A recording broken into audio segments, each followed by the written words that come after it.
Juliantika, CGP Angkatan 10, Kabupaten Tulang Bawang. Di sini saya tidak sendiri, saya ditemani dengan Ibu Fatimah Zahra, Guru Prakarya SMA Negeri 3 Kendala. Oke, Assalamualaikum Bu Ime. Waalaikumsalam. Gimana kabarnya Bu Ime hari ini? Baik sekali Bu Krisna. Alhamdulillah. Gitu. Bu, kita hari ini akan mengadakan percakapan observasi ya Bu, di mana sebelumnya saya akan mengamati proses pembelajaran Ibu yang akan dilakukan di kelas, atau sebelum saya melakukan proses supervisi Ibu ya Bu. Oke. Adapun tujuan melakukan supervisi ini adalah untuk mengetahui dan mengevaluasi jalannya proses pembelajaran Ibu yang Ibu lakukan di kelas. Oke, kenapa hari ini kita lakukan percakapan dulu Bu? Percakapan sebelum observasi atau pra-observasi ini yaitu sebagai langkah awal di mana Ibu akan melakukan kegiatan pembelajaran agar siap dan lebih pede sehingga dapat memberikan pembelajaran yang terbaik di kelasnya. Oke, di sini saya akan melakukan sedikit pertanyaan ya Bu, yang mungkin akan saya sampaikan kepada Ibu terkait dengan tujuan yang akan Ibu lakukan. Kira-kira tujuan pembelajaran yang ingin Ibu capai dalam pembelajaran di kelas kali ini apa ya Bu?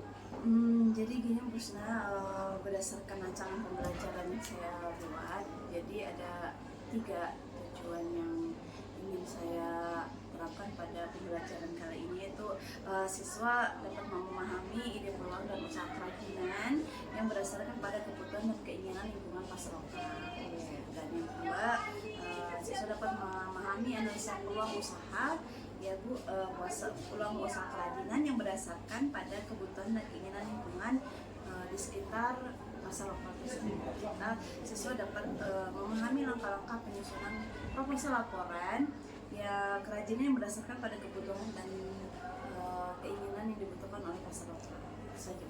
Oke, berarti ada 3 ya Bu tujuan pembelajaran yang Ibu capai dalam pembelajaran di kelas hari ini.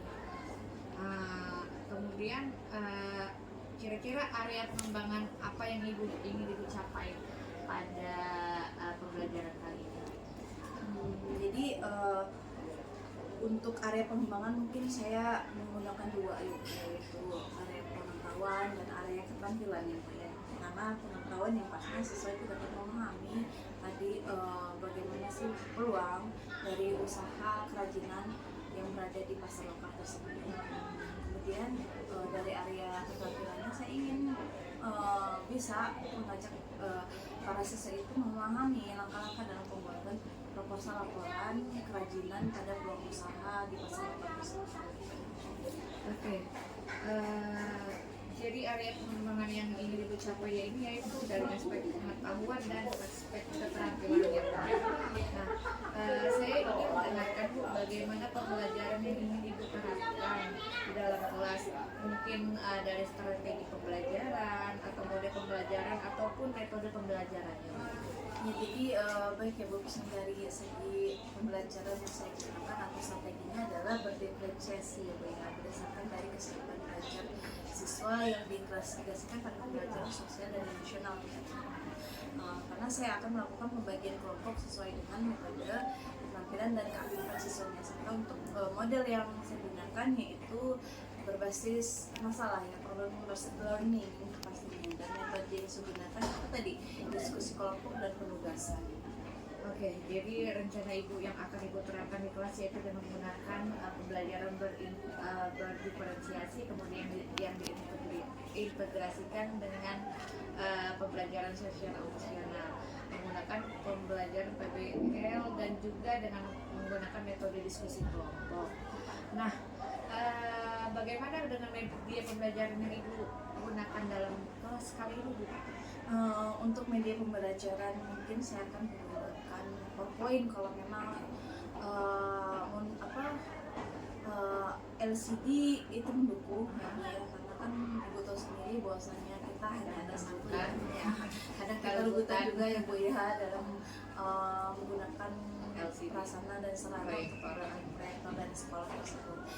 Kemudian kalau memang saya mengambil rencana kalau memang itu tidak bisa digunakan atau mungkin ada guru lain yang menggunakan, saya memberikan menggunakan handphone. Jadi link materi yang sudah saya siapkan saya share kepada anak-anak murid ya, baik itu berupa video, kemudian materi ataupun berupa poster dan lainnya, yang dimana anak-anak tersebut yang dimana di awal kita sudah pahami kesiapan pembelajarannya, kita pahami dan pembagian kelompok terhadap mereka, dan saya akan menggunakan LKPD pastinya Bu ya, untuk ya merefleksikan kembali apa yang sudah materi apa yang mereka dapatkan.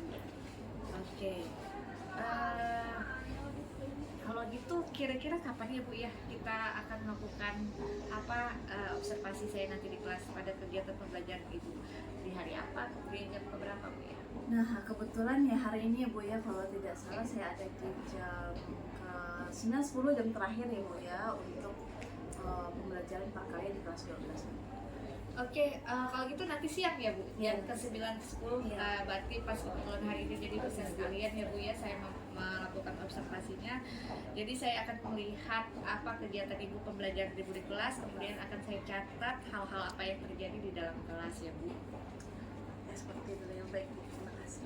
Oke, nah nanti setelah Ibu melakukan observasi pembelajaran di dalam kelas, kemudian nanti setelah saya observasi kita akan melakukan percakapan lagi ya Ibu, yaitu melakukan percakapan pasca observasi yang mungkin kebetulan pembimbing pengajar praktisnya ada di sini. Jadi nanti mungkin setelah kita observasi nanti dia juga akan menemani kita untuk percakapan pasca observasi ya Bu ya. Oke, sebelum kita akhiri percakapan kita ini, apa yang kira-kira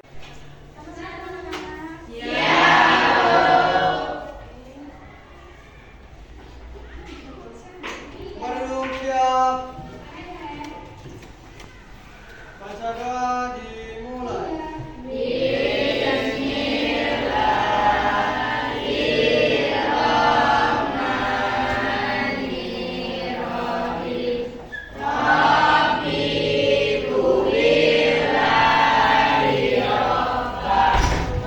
Amin.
warahmatullahi wabarakatuh. Kembali lagi dengan saya Prisna Yuliantika, CGP Angkatan 10, Kabupaten Tulang Bawang, Provinsi Lampung. Saya dari SMA Negeri 3 Menggala. Di sini saya akan melakukan percakapan pasca observasi bersama Ibu Fatimah Zahra. Kemudian saya di sini juga didampingi oleh pengajar praktik saya, Ibu Nelul Fauzia. Oke. Assalamualaikum warahmatullahi wabarakatuh, Bu Fatimah, Bu Nelul. Oke, baik, di sini saya akan melakukan percakapan pasca observasi ya Bu Ime untuk memberikan pertanyaan-pertanyaan kepada Ibu Fatimah terkait dengan jalannya observasi yang sudah berlangsung kemarin. Oke, di sini saya melakukan percakapan dengan tujuan untuk mengevaluasi sejauh mana proses pembelajaran yang sudah Ibu lakukan di kelas. Oke, untuk pertanyaan pertama, saya akan menanyakan bagaimana Ibu perasaan Ibu terkait dengan berjalannya observasi kelas yang sudah berlangsung, Bu? Ya, mungkin awalnya karena belum terbiasa ya jadi awalnya mungkin tegang dan saya kaku ketika saya diperhatikan dalam mengajar itu pastinya ya Bu ya. Tapi alhamdulillah dapat berjalan dengan baik dan lancar. Oke, alhamdulillah ya Bu ya. Kemarin pembelajarannya sudah berjalan dengan baik. Dan bisa Ibu ceritakan Bu, gimana area pengembangan mana yang Ibu kembangkan untuk di dalam pembelajaran di kelas kemarin, dan kemudian apa langkah-langkah atau tahapan-tahapan pembelajaran apa yang sudah Ibu lakukan di kelas kemarin, Bu? Mungkin kalau tahapan tentunya untuk saya membuat langkah pembelajaran ya Bu. Kemudian area pengembangan, mungkin di area pengembangan pengetahuan dan keterampilan, di mana untuk area pengetahuan siswa itu dapat mengetahui tentang kebutuhan dari pasar lokal tersebut. Sedangkan kalau di area keterampilannya bagaimana siswa itu dapat menganalisis laporan-laporan dari hasil kebutuhan pasar lokal yang ada di secara keseluruhan pasar lokal, global, internasional dan nasional yang dapat mereka ketahui. Oke, baik. Jadi area pengembangan yang Ibu kembangkan dengan di dalam pembelajaran di kelas kemarin yaitu pengetahuan dan juga keterampilan. Nah, menurut Ibu sejauh mana Bu area pengembangan yang Ibu sudah lakukan di kelas itu, apakah sudah berhasil atau belum ya Bu ya? Menurut saya alhamdulillah itu semua sudah berjalan lancar Ibu Krisna ya. Tapi ya itu tadi ya, tidak ada manusia yang sempurna, pastinya masih ada kekurangan dalam proses pembelajaran yang saya berikan kepada anak-anak. Oke, baik. Jadi sudah dapat dilakukan dengan baik ya Bu, sesuai dengan rencana yang sudah Ibu buat itu. Namun masih banyak kekurangan